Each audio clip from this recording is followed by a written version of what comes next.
جس کی نعمتوں کو گننے والے گن نہیں سکتے، نہ کوشش کرنے والے اس کا حق ادا کر سکتے، نہ بلند پرواز ہمتیں اسے پا سکتی ہیں، نہ عقل و فہم کی گہرائیاں اس کی تہ تک پہنچ سکتی ہیں۔ اس کے کمال ذات کی کوئی حد معین نہیں، نہ اس کے لیے توصیفی الفاظ ہیں، نہ اس کی ابتدا کے لیے کوئی وقت ہے کہ جسے شمار میں لایا جا سکے، نہ اس کی کوئی مدت ہے کہ جو کہیں پہ ختم ہو جائے۔ صلوات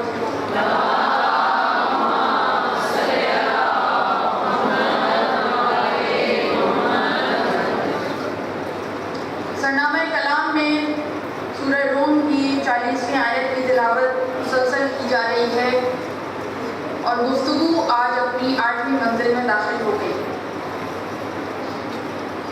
اب تک جو گفتگو رہی اس میں ہم نے کچھ نتائج جو اخذ کیے، جو اس آیت کو پیش نظر رکھتے ہوئے ہم نے اپنا مقصد حیات قرار لیے، وہ یہ کہ خداوند عالم فرما رہا ہے فَأَقِمْ وَجْهَكَ لِلدِّینِ حَنِیفًا، اپنا رخ دین کی طرف کر دو۔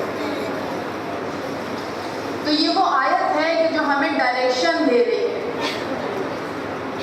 یہ وہ آیت ہے کہ جو ہمارے لیے ہدایت کا سرچشمہ ہے، کہ اگر ہمیں ہدایت چاہیے، اگر ہمیں راہ راست کی تلاش ہے، تو ہمیں اپنا رخ دین کی طرف کرنا ہوگا۔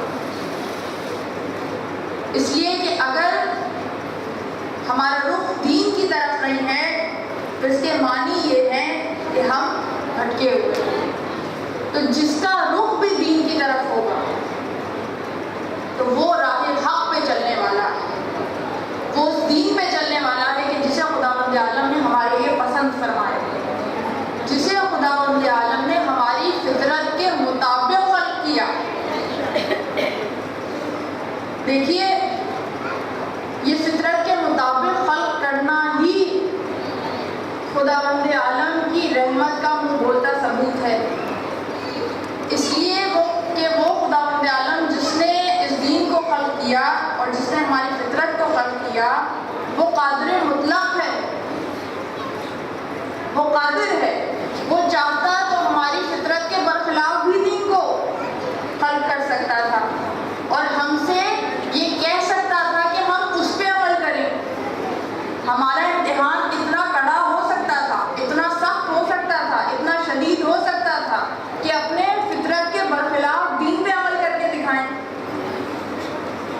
مگر یہ خداوند عالم کی رحمت کا منہ بولتا ثبوت ہے کہ اس کی کتنی بڑی کریمی ہے، کتنا لطف ہے، کتنا کرم ہے، کتنی آسانی خداوند عالم نے ہمیں دی کہ جیسی فطرت خلق کی ویسا ہی دین ہمیں دیا۔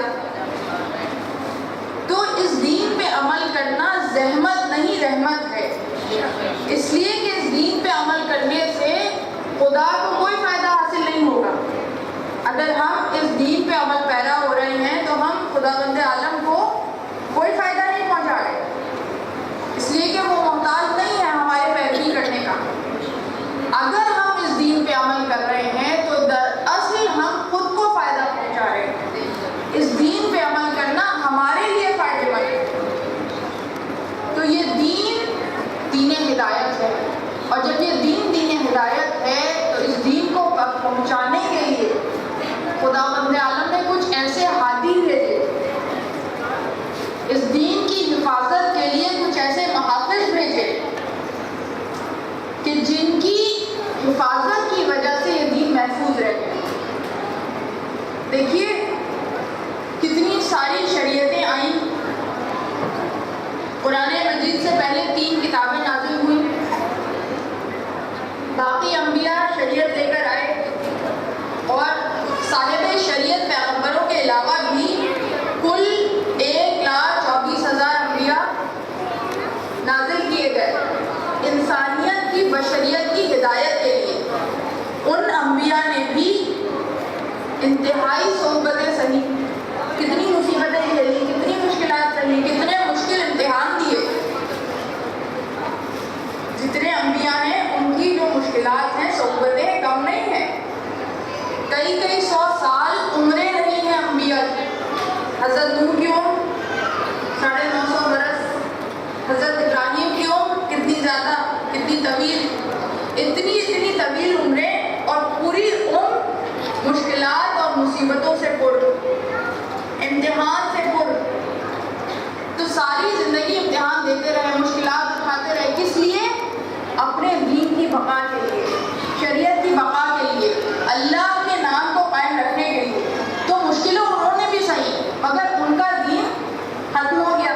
جیسے ہی کوئی بھی پیغمبر، کوئی بھی نبی اس دنیا سے گیا، ان کی امت نے دین کو بدل دیا، مسخ کر دیا، تحریف کر دی، دین بدل گیا۔ تو اب خداوند عالم نے جو یہ دین ہمارے آخری نبی خاتم النبیین صلی اللہ علیہ وآلہ وسلم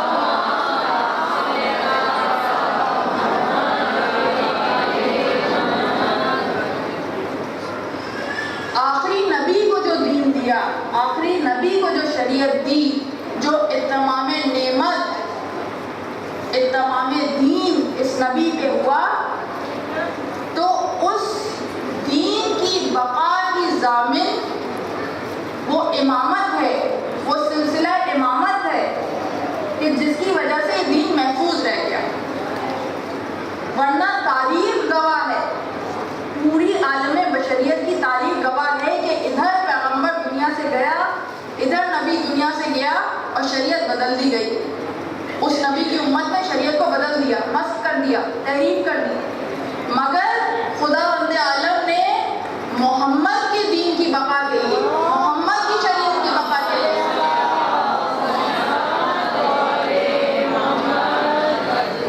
ایسا انتظام کیا کہ ایسا سلسلہ قائم کیا کہ وہ سلسلہ قیامت تک کے لیے اس دین کو محفوظ رکھنے والا ہے۔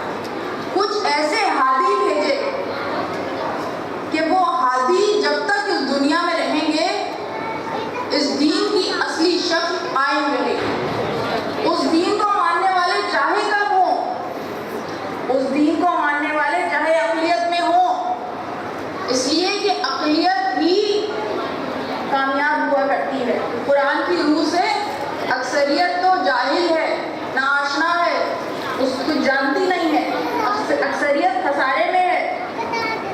جو آیت کے جو سرنامہ کلام ہے اس میں کیا فرمایا کہ وَلَكِنَّ أَكْثَرَ النَّاسَ لَا يَعْلَمُونَ، لوگوں کی اکثریت اس بات سے ناواقف ہے، ناآشنا ہے، جاہل ہے۔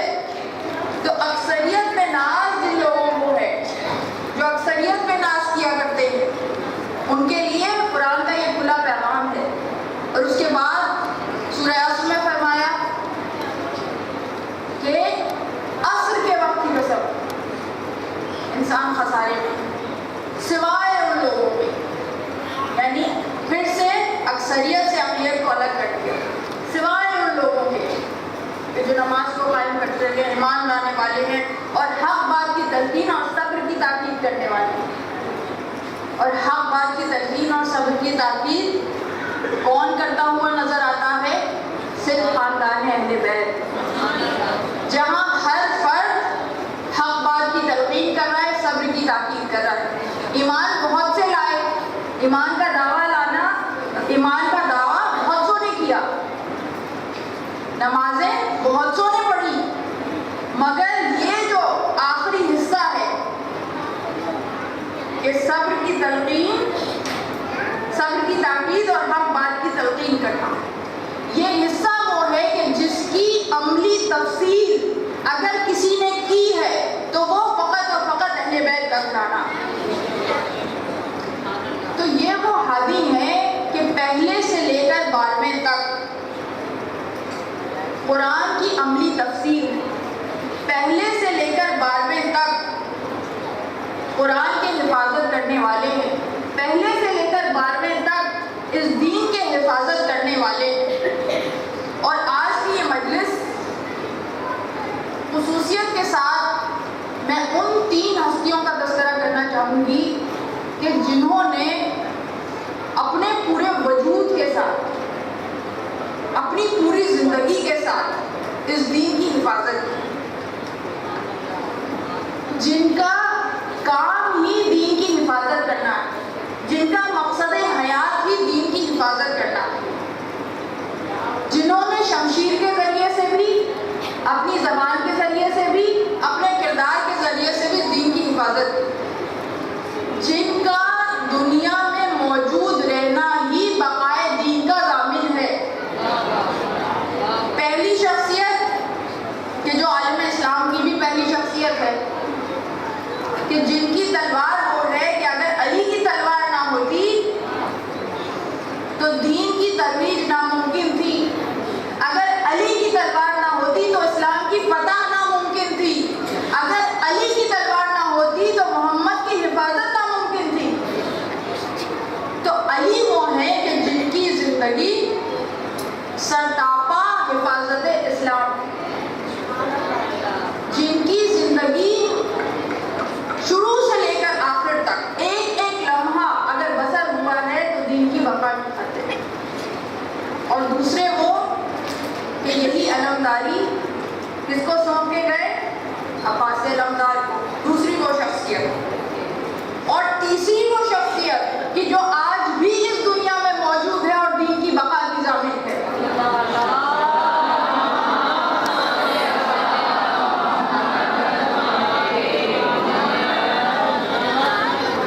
کہ اگر وہ شخصیت آج اس دنیا میں موجود نہ ہو، قائم آل محمد کا وجود اگر اس دنیا میں موجود نہ ہو،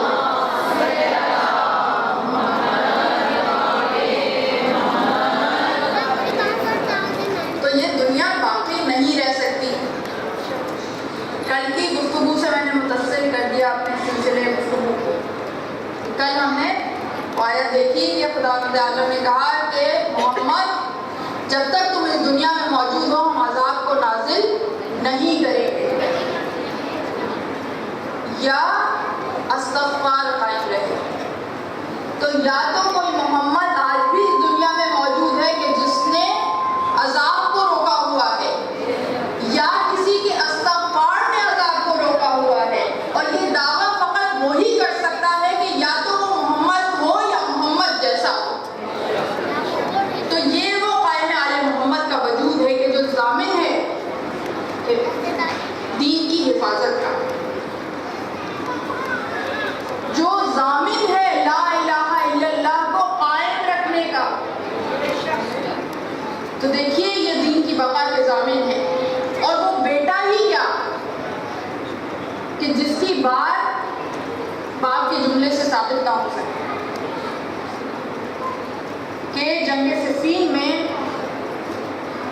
میرے مولا نے جنگ لڑی اور جنگ صفین میں کس قدر شدید جنگ ہوئی،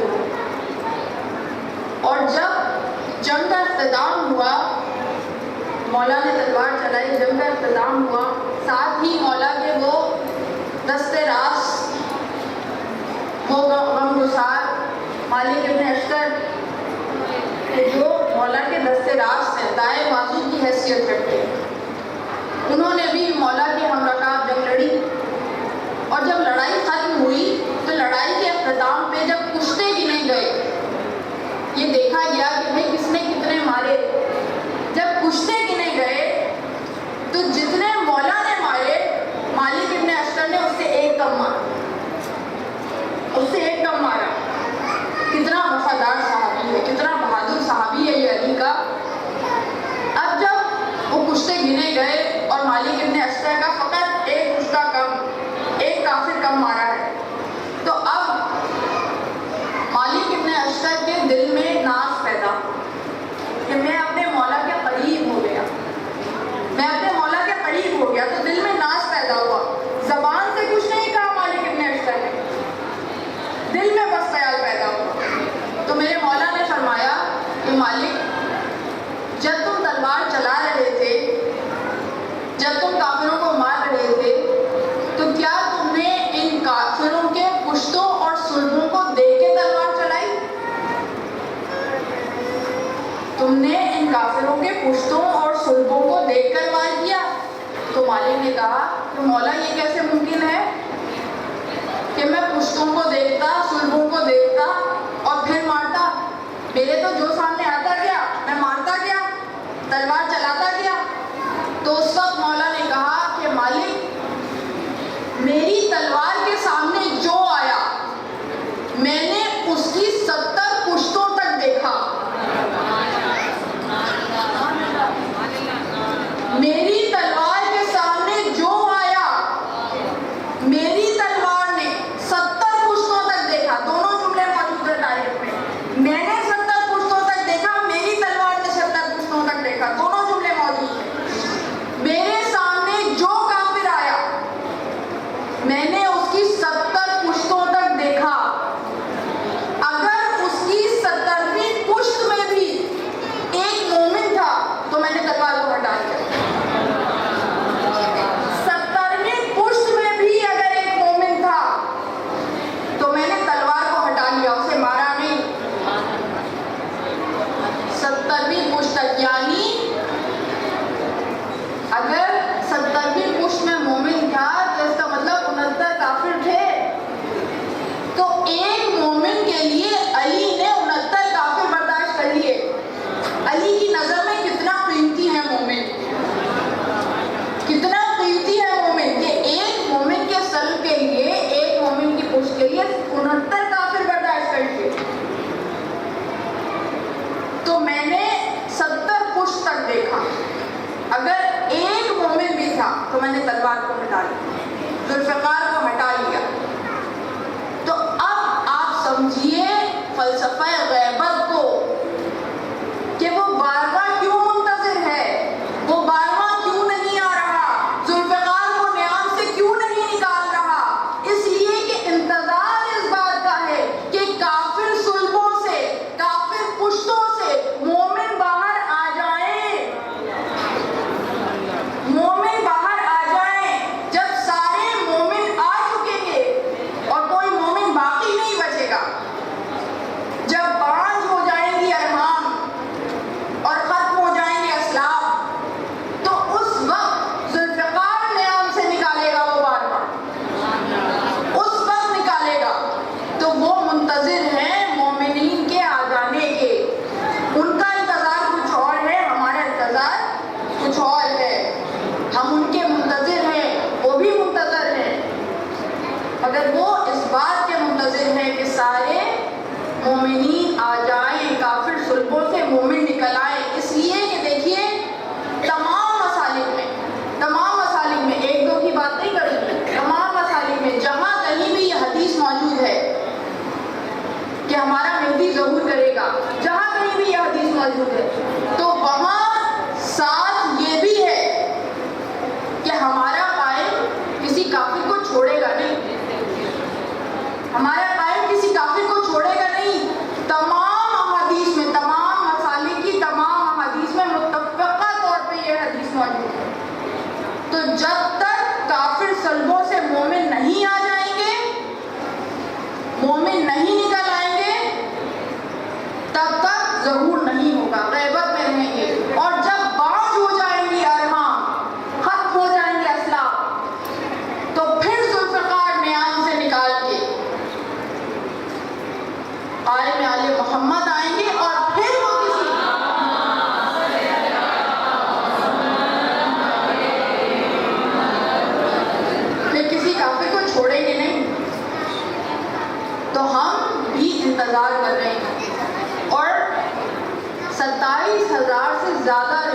حالات موجود ہیں ہمارے مکتب میں کہ جو ان حالات کے متعلق ہیں کہ جو ظہور مہدی سے پہلے کے واقعات تھے.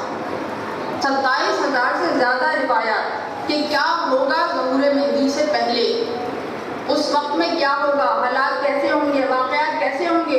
27,000 سے زیادہ روایات معصومین سے. خدا کی قسم یہ کافی ہیں حقانیت مذہب شیعہ کو ثابت کرنے کے لیے.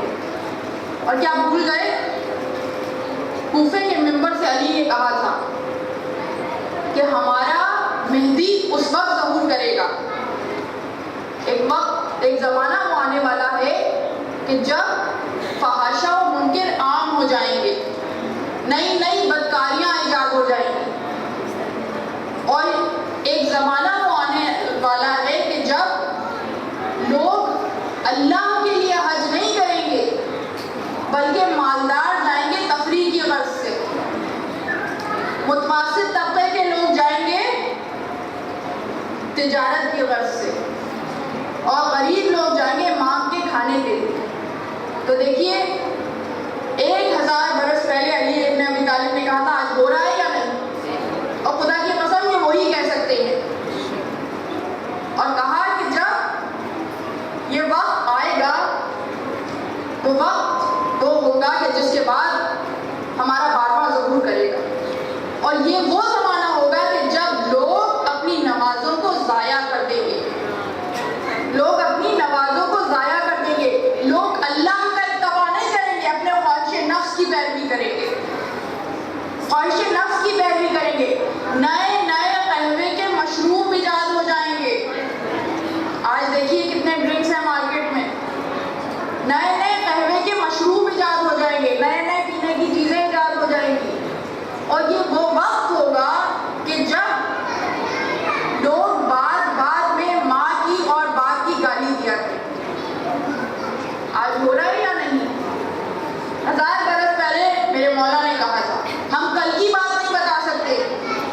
میرے مولا 1000 برس کی بعد کی باتیں بتا رہے ہیں, 1400 برس کے بعد کی باتیں بتا رہے ہیں.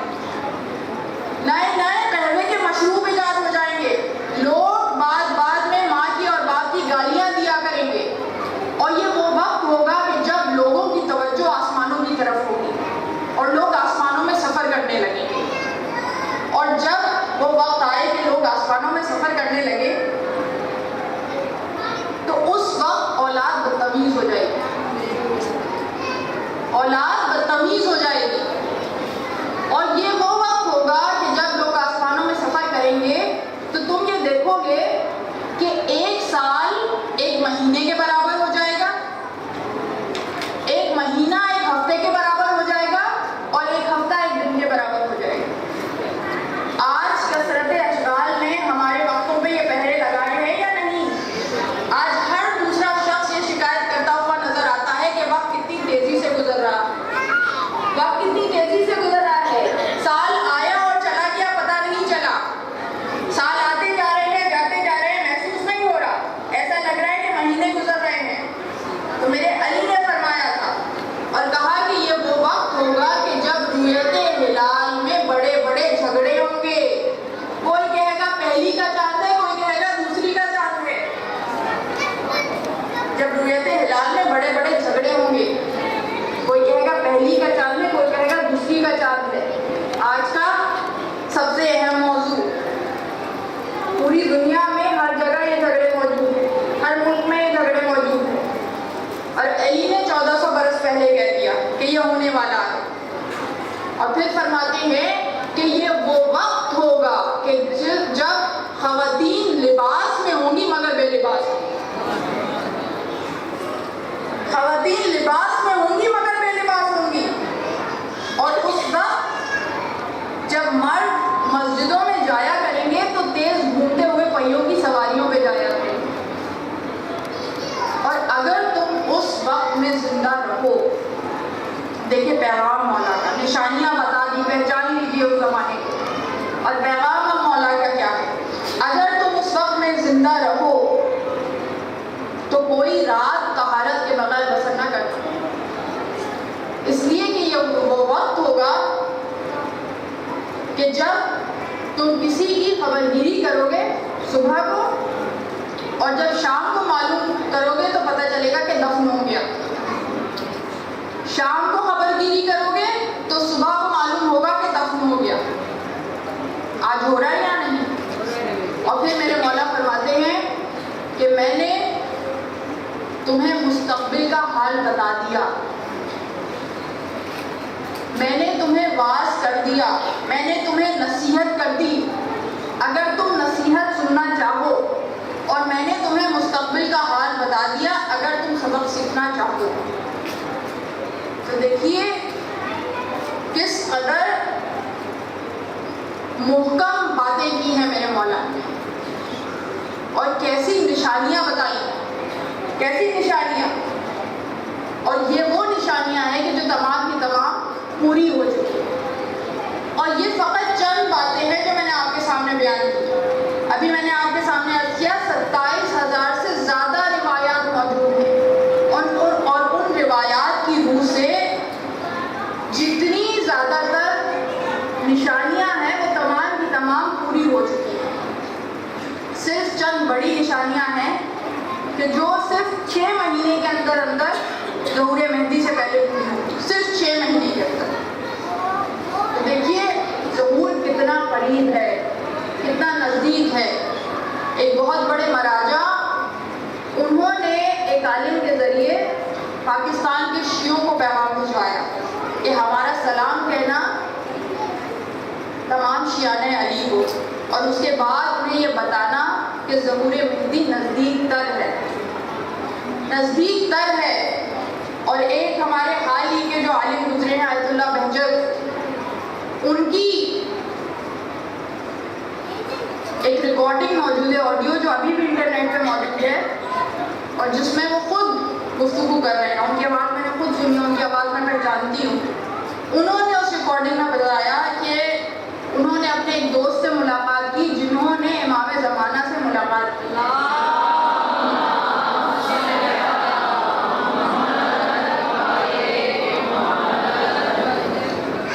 ایک دوست سے ملاقات کی جنہوں نے امام زمانہ سے ملاقات کی، اور ان سے مختلف سوالات کیے، اور پھر امام سے سوال کیا۔ آیت اللہ بہجت بہت پائے کیا مراجع ہیں، اور آیت اللہ بہجت عارفین میں سے ہیں۔ ہمارے وقت کے جو بہترین عرفا گزرے ہیں ان میں پائے کے عارف ہیں، تو معمولی آدمی نہیں ہے آیت اللہ بہجت۔ تو جب اتنے غیر معمولی انسان ہیں، اتنی غیر معمولی شخصیت ہے، تو ان کے دوست بھی کوئی عام انسان تو نہیں ہوں گے، اور ایسے انسان ہیں کہ جو امام سے ملاقات کا شرف حاصل کر رہے ہیں، تو کوئی معمولی انسان تو نہیں ہے۔ ان کی گفتگو بیان کر رہے ہیں، اور بیان کرنے والا کون ہے؟ آیت اللہ بہجت۔ کہتے ہیں کہ جب مختلف سوالات کیے اس کے بعد انہوں نے سوال کیا کہ آپ کا ظہور کتنا دور ہے، کتنا وقت ہے؟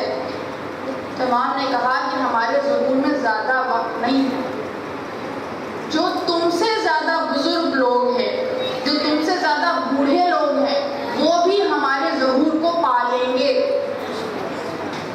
اور پھر آیت اللہ بہجت نے بیان کیا کہ وہ جو دوست تھے ان کی خود کی عمر 60 برس تھی، ان سے بزرگ ترین لوگ، ان سے زیادہ بوڑھے لوگ بھی ظہور کو پا لیں گے، 60 سال سے زیادہ کے لوگ۔ تو اب آپ اندازہ لگائیے کہ کتنے وقت کی گنجائش رہ گئی ہے ظہور میں، کتنا نزدیک ہے، مہینوں نہیں تو کچھ سالوں کی بات رہ گئی۔ تو دیکھیے یہ وہ وقت ہے کہ جو ہمیں مہلت کی طرح ملا ہوا ہے۔